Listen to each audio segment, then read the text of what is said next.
नमस्कार मंडळी, पूजा राव चॅनलमध्ये तुमचं स्वागत आहे। आज मी तांदूळाची भाजी बनवलेली आहे। तर चला भाजीला चांगलं निवडून घ्यायचं आहे। भाजी निवडून झाली की भाजीला स्वच्छ पाण्याने धुवून घेऊया। तर भाजी ही खूप आयुर्वेदिक आहे, खूप रोगांवर प्रतिकार शक्ती हिच्यात आहे। तर नेहमी खात जा आणि रेसिपी बघा। रेसिपी आवडल्यास चॅनलला लाईक पण करा। तर चला एका पातेल्यात मी 2 तांबे पाणी टाकलेलं आहे आणि 1 चमचा मीठ। तर चला भाजीला उकळून घेऊया। भाजी उकळून झाल्यानंतर एका झाऱ्याच्या साहाय्याने एका पात्रामध्ये काढून घेऊया।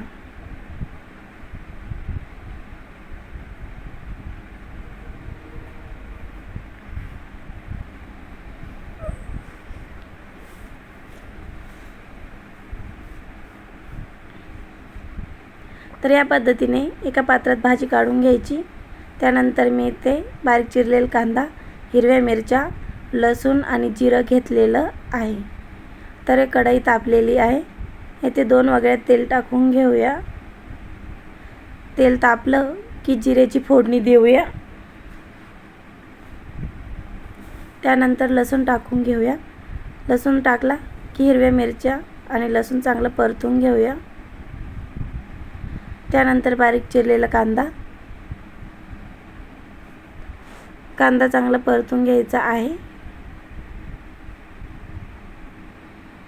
त्यानंतर चवीनुसार मीठ टाकून घेऊया।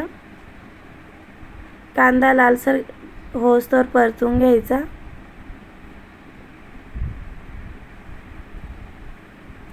कांदा येथे लालसर परतून झालेला आहे।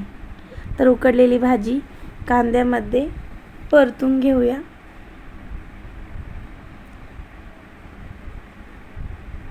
तर मंडळी, आमची तांदूळाची रेसिपी तुम्हाला आवडली असेल तर चॅनलला लाईक करा, शेअर करा आणि कमेंट करा। तर येथे भाजी तयार झालेली आहे। बघू शकताय, खूप छान वास येत आहे आणि खूप छान लागते पण। तुम्ही बाजरीच्या भाकरी संग खाऊ शकताय। तर रेसिपी आवडली असेल तर चॅनलला सबस्क्राईब करा।